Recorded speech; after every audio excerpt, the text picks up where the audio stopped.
Directos oyentes, bienvenidos al nuevo podcast El Bien Público, episodio A00, Introducción. Permítanme, en primer lugar, presentarme. Este podcast está realizado exclusivamente por mí. Soy Lorenzo Peña, profesor de investigación jubilado del CSIC. Para quienes no estén al tanto del mundo académico español, el CSIC es la máxima institución de investigación científica de España, equivalente aproximadamente al CNRS de Francia y a las academias de ciencias de Europa Central. Anteriormente, antes de esta larguísima estancia de investigación en el CSIC, fui profesor universitario en varias universidades, profesor investigador visitante en Australia en 1992-93. Soy doctor en Filosofía por la Universidad de Lieja y en Derecho por la Universidad Autónoma de Madrid y autor de un montón de libros, artículos y otras publicaciones, pero dedicado en los últimos veintitantos años a la filosofía jurídica, y en este ámbito he de mencionar únicamente dos libros: Mis estudios republicanos del año 2009 y La visión lógica del derecho de 2017. Estoy actualmente preparando un libro sobre el bien común. Todavía el título está por decidir. Posiblemente no se llame el bien común, sino el bien público. La diferencia entre estos dos conceptos emparentados la voy a analizar en este episodio. Pueden contactarme ustedes, si lo desean, en el buzón de email audio@juridnet. También pueden abrir mi espacio jurídico filosófico, Juridnet, con documentos, ficheros audio y vídeo, varios de ellos también accesibles en mi canal de YouTube, algunos gráficos y diversos enlaces en los cuales espero que encuentren cosas de interés. Este primer podcast de la serie va a venir consagrado a la noción misma del bien público, que es la que da la denominación a toda esta serie de episodios, este podcast. El podcast en sí comprenderá episodios de muy diverso contenido. Los unos serán de análisis conceptual y de reflexión doctrinal sobre el bien público y su función en el ordenamiento jurídico y en la vida político-social, particularmente en la vida político-social de los seres humanos, aunque haré una referencia al bien común en sociedades no humanas, porque creo que hemos de superar un antropocentrismo excesivo de épocas pasadas en las cuales el ser humano se creía excesivamente superior a los demás, a sus parientes de otras especies, e incluso pensaba que la sociedad era un fenómeno exclusivamente de la especie humana. Y ya desde hace muchos decenios, o más de un siglo, los biólogos, los zoólogos, saben que hay una serie de especies sociales en el mundo animal y en el mundo vegetal, y que entre las sociedades humanas y otras sociedades animales hay parecidos, hay diferencias, claro está, particularidades de las sociedades humanas, como no podía ser de otro modo, dada la particularidad de nuestra especie, pero hay también rasgos compartidos que se habían desechado o subestimado o desconocido. Unos episodios, como digo, serán de análisis conceptual y doctrinal, otros abordarán en cambio temas de actualidad, ora atinentes a la cultura política de nuestro tiempo, ora a hechos o fenómenos sociales y políticos que suscitan una reflexión, pero siempre unos y otros desde aquel punto de vista filosófico-jurídico que se centra en el valor del bien común. Del bien común y de aquel bien común más específico que es el bien público.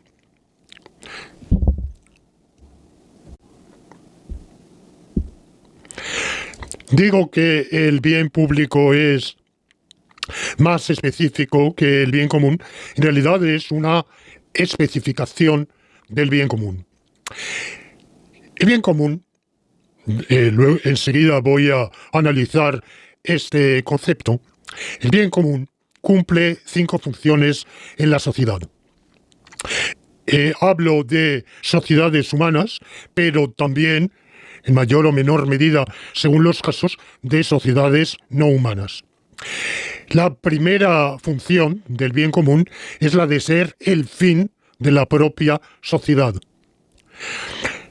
El ser humano es una especie viviente, particularmente una especie de animal vertebrado, más concretamente de mamífero, y en el mundo viviente, vegetal y animal, hay dos modos de vida.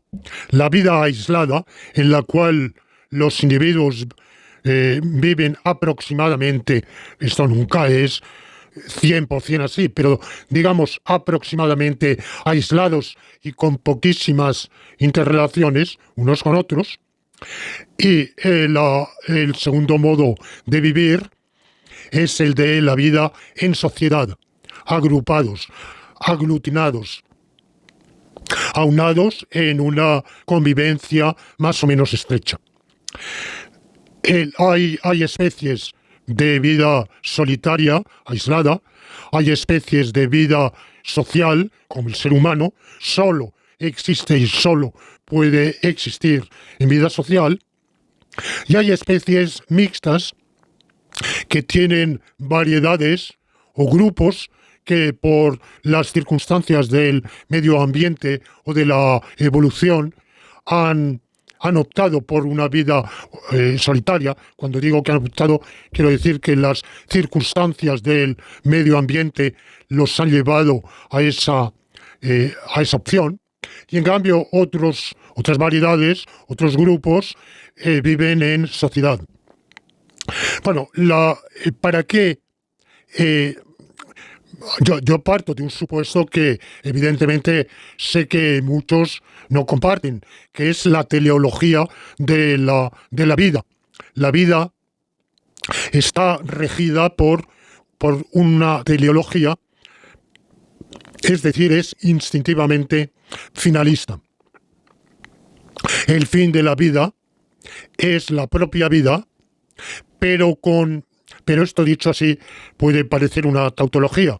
El fin de las rocas no es el ser rocas, o el fin de los astros no es ser astros, ni el de la galaxia ser galaxia. Si hay o no hay teleología en el universo, en la existencia de la galaxia, la materia, la antimateria, eso lo podemos dejar de lado. Es un tema filosófico apasionante, pero del cual yo prescindo. En cambio, sí estoy firmemente convencido, y es pertinente para mis explicaciones, que la vida es finalista y que tiende no solo a perpetuarse, sino a incrementarse. El fin de la vida es la vida, pero es más vida. Es el fin de cualquier individuo y especie viviente. Y cualquier parte de un individuo viviente, de un ser vivo, es la vida misma del individuo, del grupo, de la especie, pero además de mantener la vida, conservarla, está el incrementarla. Incrementarla, como vamos a ver, en cantidad y en calidad, lo que podemos decir vivir con mayor vitalidad, que evidentemente difiere de una especie a otra.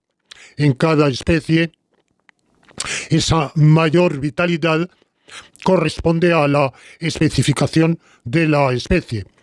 Una vida más vital, más intensa en el gorila no es lo mismo que en el pulpo, por ejemplo, o en el león, o en el cocodrilo. Cada uno tiene su especificación, su peculiaridad vital y por tanto incrementar, intensificar su vitalidad es muy diferente del uno al otro. Y el ser humano, que es inmensamente complejo en sus capacidades, en su desarrollo, particularmente en su sistema nervioso, en su estructura encefálica, evidentemente tiene unas virtualidades cuyo desarrollo, cuyo cultivo conlleva también ese incremento de la vitalidad específica del ser humano. Pero bueno, cuando la naturaleza dicta a una especie o a una variedad o a un grupo de seres vivos la opción de la vida social, eso es por un fin. El fin es la vida misma, es decir, incrementar la vitalidad del individuo y del grupo, la mayor cantidad y calidad de vida. Por tanto, la sociedad existe para esa finalidad que resumimos con la denominación de el bien común. En segundo lugar, el bien común es el fin de la existencia dentro de una sociedad, de un ordenamiento normativo. Es posible que haya especies de insectos, aunque eso hoy está en discusión. Los propios biólogos lo cuestionan.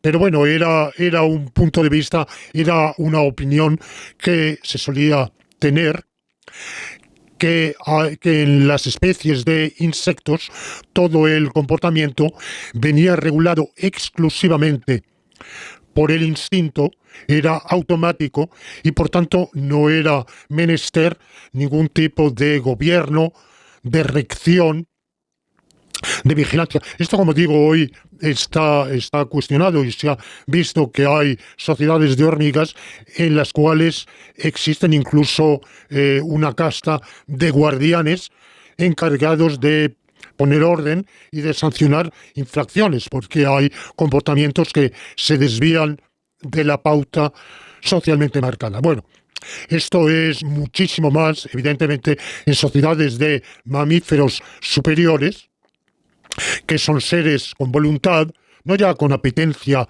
variable de un individuo a otro, apetito, sino con voluntad y en una especie de monos, en una especie de primates, en un grupo de chimpancés, cada uno tiene personalidad marcada, deseos individuales, personales, y para que se asegure la vida social hay que poner orden. Este orden lo determinan unas reglas, unas normas. ¿Para qué existen esas reglas, esas normas? Bueno, pues la primera respuesta muy sencilla es decir, para regular el comportamiento. Bueno, pero ¿para regular el comportamiento con qué fin? ¿Para la destrucción del grupo, por ejemplo? ¿O para su conservación? ¿Para su decadencia o para su prosperidad? Bueno, pues evidentemente las reglas estarán mejor o peor diseñadas, cumplirán o no cumplirán su finalidad, pero existen para que el comportamiento se oriente al bien común. O sea, la finalidad de las reglas, del sistema, del conjunto de normas, es el bien común, que es la segunda función. Tercera función, la existencia de unas autoridades. Autoridades que son precisamente las encargadas de dictar, de promulgar, de establecer las normas, sean normas generales, sean normas particulares, o sea, mandamientos.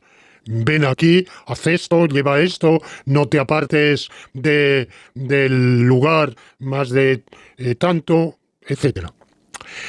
La cuarta función del bien común es el canon, es servir de canon de organización o estructuración de las normas. Las normas de una sociedad no pueden servir al bien común si son un conglomerado puramente fortuito y arbitrario, sino que tienen que guardar entre sí algún tipo de estructuración, de engarce, estar organizadas unas con otras de algún modo, con arreglo a algún criterio. Bueno, pues ese criterio es el bien común. Y al mismo tiempo, las normas no pueden ser insensibles a los hechos. No pueden haber sido establecidas de tal manera que no se apliquen a los hechos y, por tanto, que no generen normas derivadas en función de la variedad de los hechos. El engarce entre normas y hechos tiene que venir también estructurado con arreglo a algún criterio. ¿Qué criterio? ¿Un criterio cualquiera? No.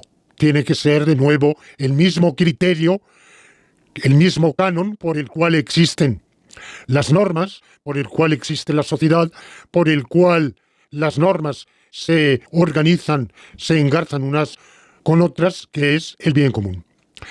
Y la quinta y última función del bien común es el de constituir la norma suprema del ordenamiento normativo.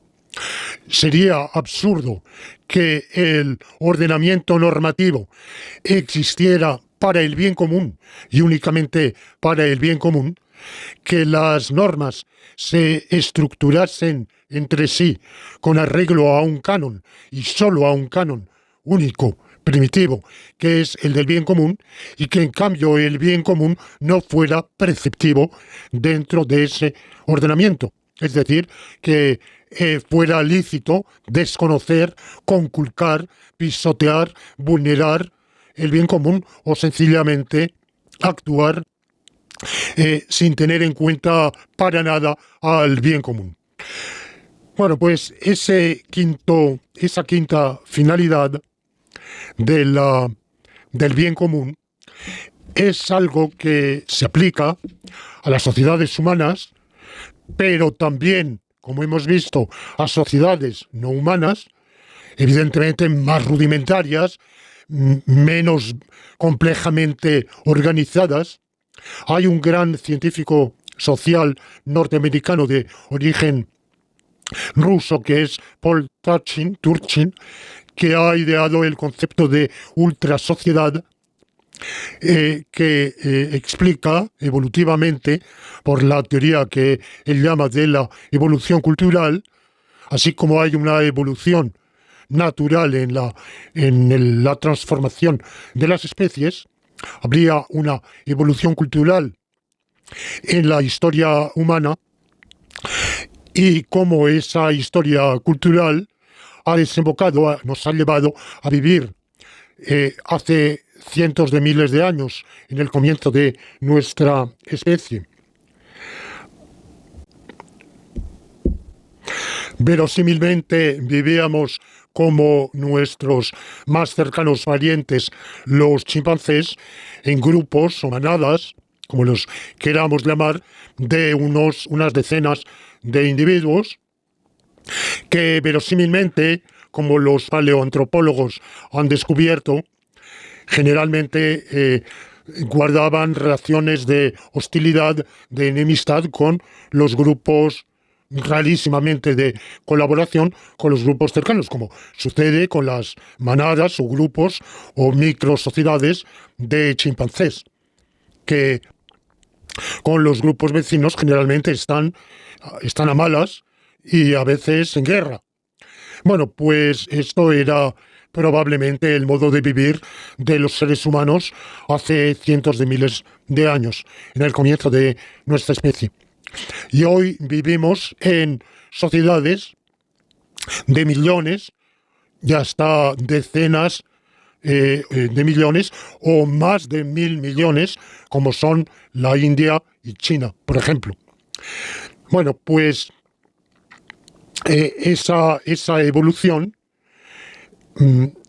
de la sociedad ha sido posible porque la sociedad se ha regido por esa finalidad del bien común y ha tendido al afianzamiento, a conseguir el bien común y a afianzarlo.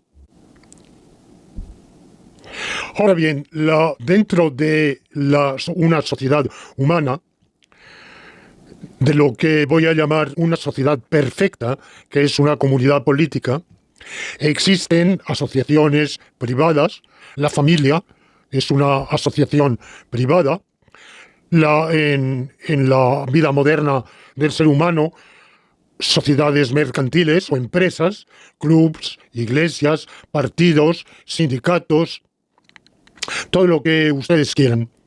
Y todo eso son sociedades. Llamo sociedad total o perfecta a la comunidad política, que es la población de un territorio que no depende de ninguna autoridad exterior. O sea, un territorio en el cual la autoridad o las autoridades existentes no están subordinadas a ninguna instancia superior o exterior a la que exista dentro de ese territorio y dentro de esa población. Esa comunidad políticamente organizada es una sociedad perfecta. La palabra perfecta quizá tiene una resonancia excesivamente exaltante. Aquí no estamos hablando de perfección moral ni nada similar, simplemente que aquellas sociedades existentes en su seno, como las que he mencionado, son imperfectas porque son partes integrantes de esa gran sociedad que es la población de un territorio, de un cuerpo político, de una comunidad política. Bueno, pues cada sociedad, perfecta o imperfecta, tiene una finalidad que es el bien común de la sociedad. A veces no es exclusivamente el bien común de los asociados, sino también de un sector de la población. Por ejemplo, un sindicato tiende al bien común de los trabajadores, o un sindicato, por ejemplo, de maquinistas ferroviarios tiende al bien común de esa profesión, de esos trabajadores, maquinistas ferroviarios. Un sindicato de funcionarios públicos tiende al bien común de los funcionarios públicos. Pero bueno, para simplificar, digamos que una sociedad perfecta o imperfecta tiende al bien común de sus miembros. Entendámonos, de los miembros por separado y de la comunidad, del conjunto, del cúmulo agregado que constituyen todos esos miembros aglutinados en la propia sociedad, en la propia comunidad. La especificidad del cuerpo político, de la comunidad política como sociedad perfecta, es que el bien común, su bien común específico, es lo que llamamos el bien público. Por eso distingo el bien público, que es bien común de la comunidad política, de la sociedad perfecta, del bien común en general, que puede ser bien común de cualquier tipo de sociedad perfecta o imperfecta. Bueno, ¿qué es el bien común? En gran medida ya lo he adelantado. El bien común, la locución bien común, está formada por un sustantivo, bien, y un adjetivo, común. Hay que puntualizar lo siguiente. En latín, nosotros utilizamos evidentemente en nuestra doctrina jurídica y política, utilizamos términos que hemos heredado del latín, porque nuestro idioma, la lengua española, es hija del latín. En latín, el bien común se dice el bonum comune, pero bonum es el neutro del adjetivo bonus, bonus bona bonum, y vale la palabra bonum en latín vale indistintamente, simultáneamente, con la doble acepción adjetival y sustantival. Como adjetivo es lo bueno sustantivado. Y como nombre es el bien. Quizá en realidad cuando nosotros hablamos de el bien común, quizá una mejor traducción de la locución latina sería lo bueno común.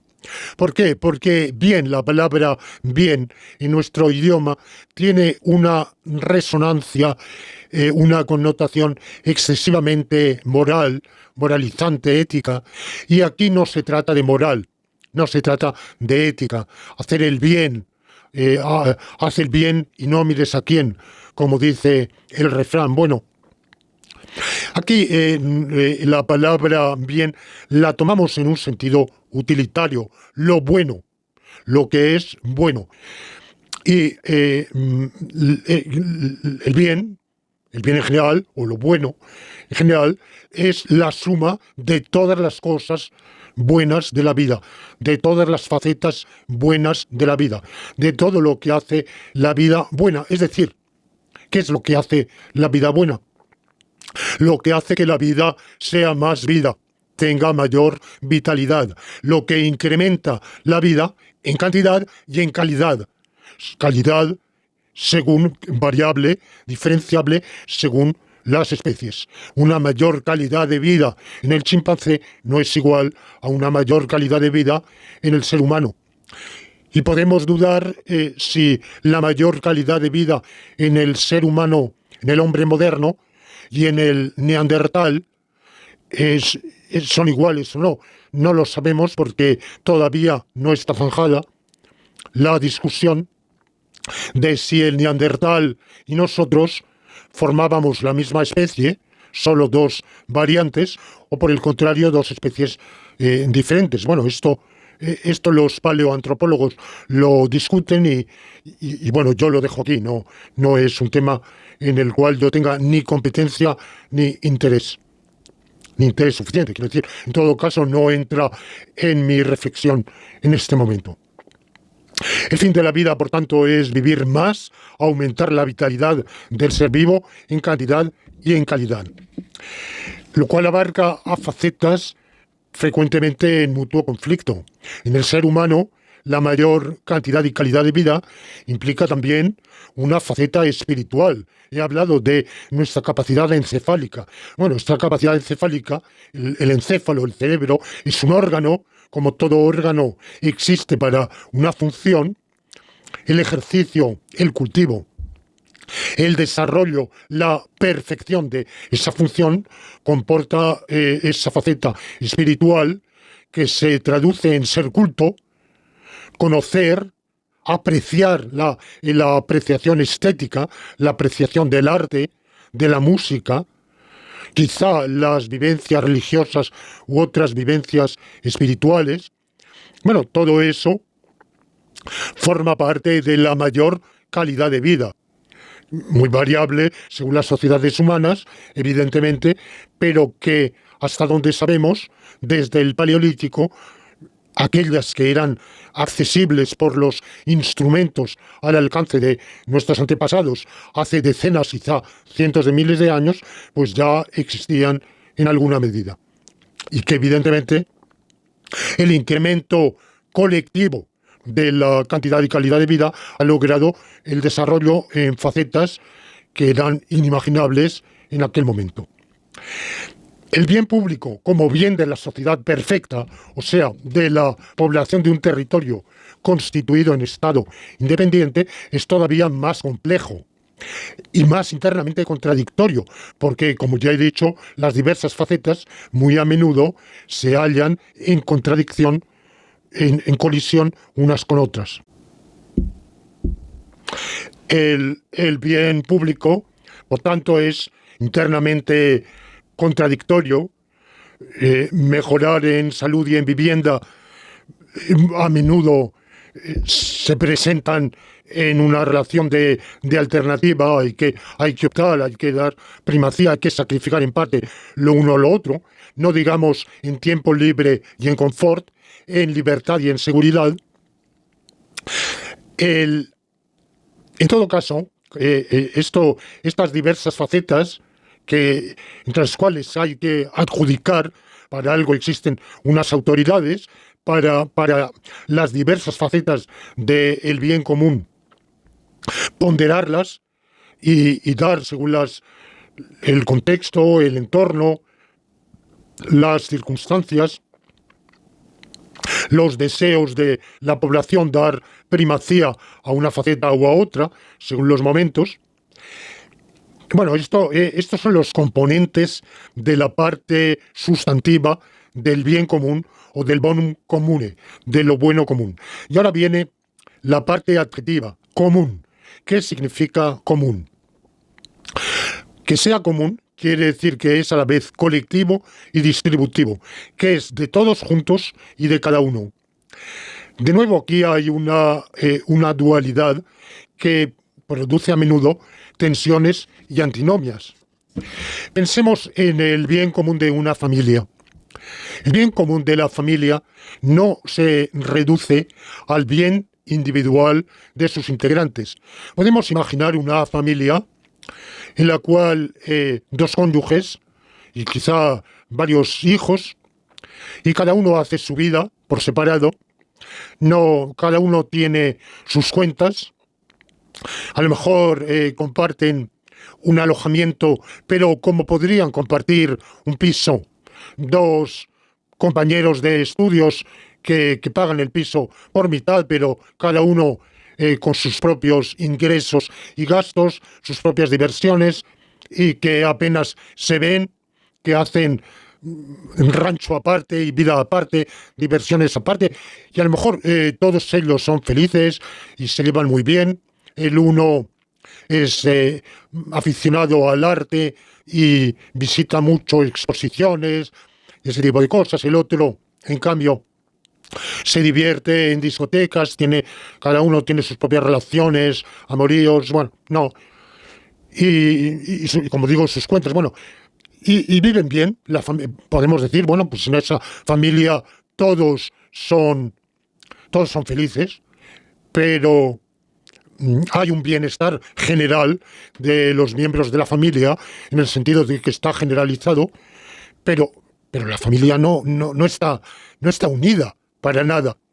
En el otro extremo podemos imaginar una familia en la cual todos se tienen en común y la familia se ha hecho rica, sus propiedades son en común y es dueña de importantes negocios o de importantes paquetes de acciones, o es una familia de terratenientes dueña de grandes propiedades agrarias o de inmuebles, bueno, lo que sea.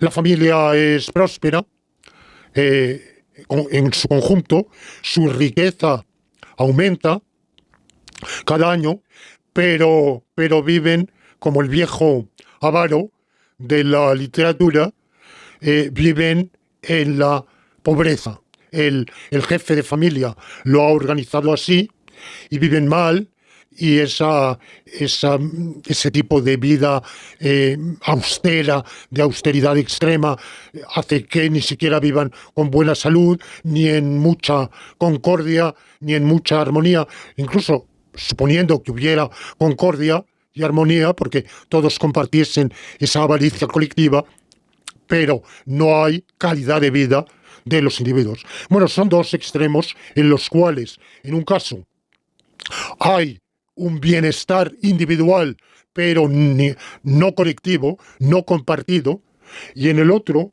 hay un bien compartido, la riqueza, que es un bien, evidentemente, porque no lo es en sí, pero como la riqueza es un instrumento que posibilita la adquisición de otros bienes, bueno, pues evidentemente es un fin. No cabe duda de que la inmensa mayoría de los miembros de una sociedad prefieren ser ricos que ser pobres. Por tanto, podemos considerar que es un bien.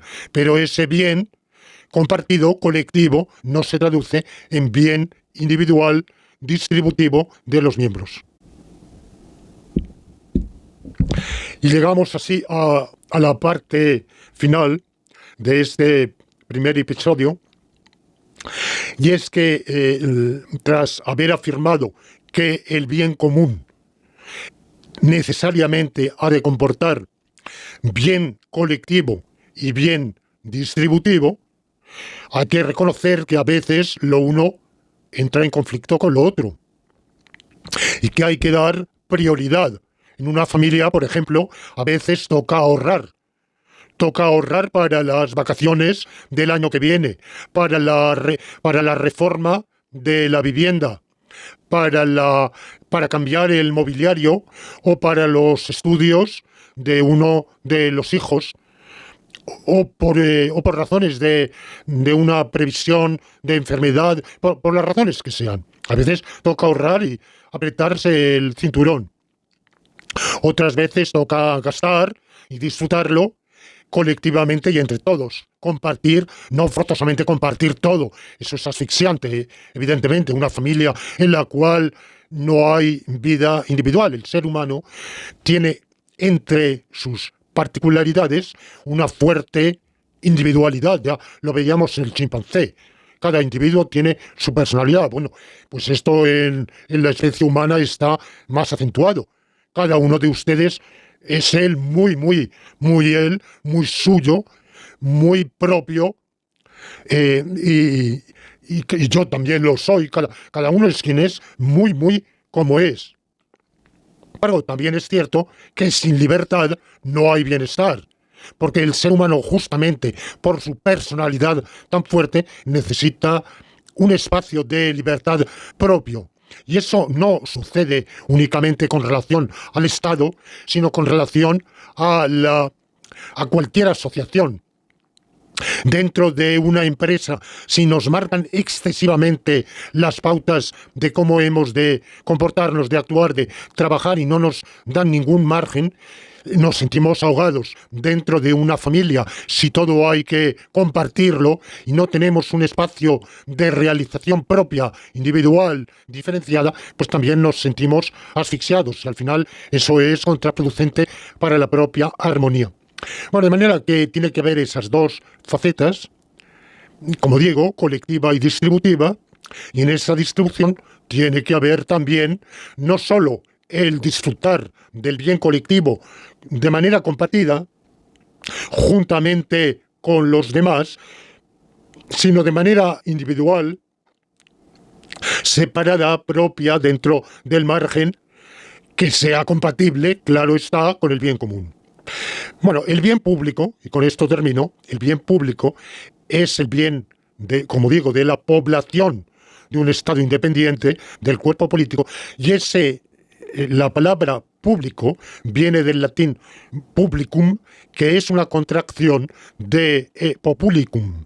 Populicum existió en latín arcaico, no existe en latín clásico. En latín clásico, ese populicum se ha convertido en publicum por unas leyes fonéticas de contracción que no voy a evocar aquí, pero el bien público, por tanto, es el bien popúlico.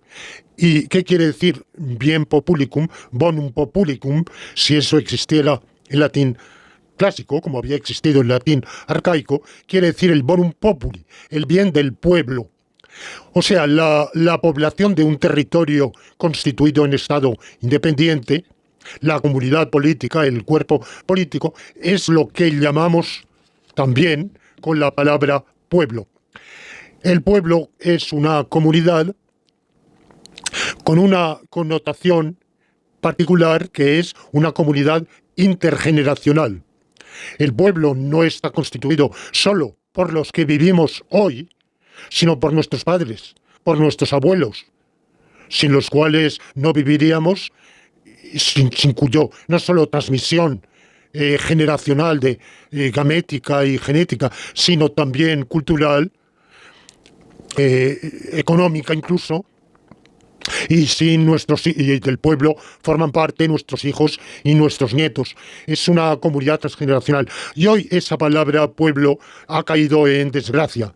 Se le atribuyen aspectos que se llaman por sus adversarios esencialistas, como si el pueblo fuera forzosamente algo inmutable a lo largo de los siglos o quizá de los milenios. No, el pueblo sufre mutaciones, pero el individuo también. Es como decir que no vamos a hablar del individuo porque en nuestra vida hemos sufrido o experimentado cambios y los seguimos experimentando. Quien piensa en su yo futuro dentro de un año o de 10 y su yo pasado dentro de hace 5, 10, 15 años, o como es mi caso, hace 60 años, por ejemplo, o 70, pues evidentemente mi yo de hace 70 años está en continuidad con mi yo actual. Somos el mismo individuo, pero al mismo tiempo ni el yo de entonces podría imaginar el yo de ahora, y evidentemente la mutación en personalidad, en modo de actuar, modo de pensar, es enorme. De manera que no hay que atribuir a la palabra pueblo una connotación de inmutabilidad que no tiene, pero al mismo tiempo sí hay que reconocerle una faceta, una nota de continuidad, de transmisión. El pueblo español del año 2022 no es el pueblo español del año 1622. No vivimos en la época del Quijote, pero al mismo tiempo, leyendo el Quijote, vemos la continuidad, un gran cambio. Nuestra sociedad de hoy es tremendamente diferente, pero al mismo tiempo algo hemos continuado, no solo algo hemos recibido, y somos los que somos por haber recibido eso de nuestros antepasados, finalmente de no hace tantas generaciones, hará unas 15 generaciones, 20, todo lo más, que no son tantas. Si pusiéramos 20 juntos dándonos la mano, veríamos que no son tantos. Un profesor que tenga 20 alumnos en su clase tiene una clase muy poco numerosa. O sea que si conviviéramos al mismo tiempo, veríamos que no somos... no es tan grande el número de generaciones.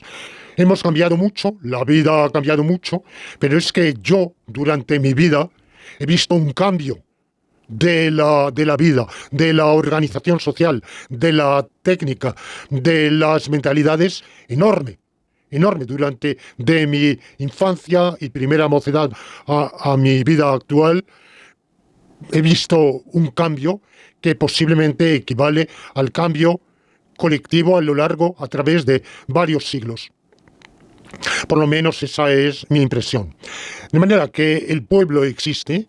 No hay que rehabilitar la palabra pueblo.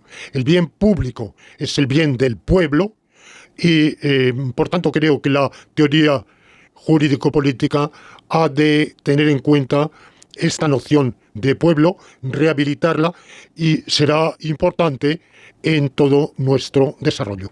Bueno, pues termino insistiendo en que nuestro podcast está dedicado al bien público, o sea, al bien público, al bien colectivo y distributivo, a lo bueno, a la vida buena, colectiva y distributiva del pueblo y de los integrantes del pueblo.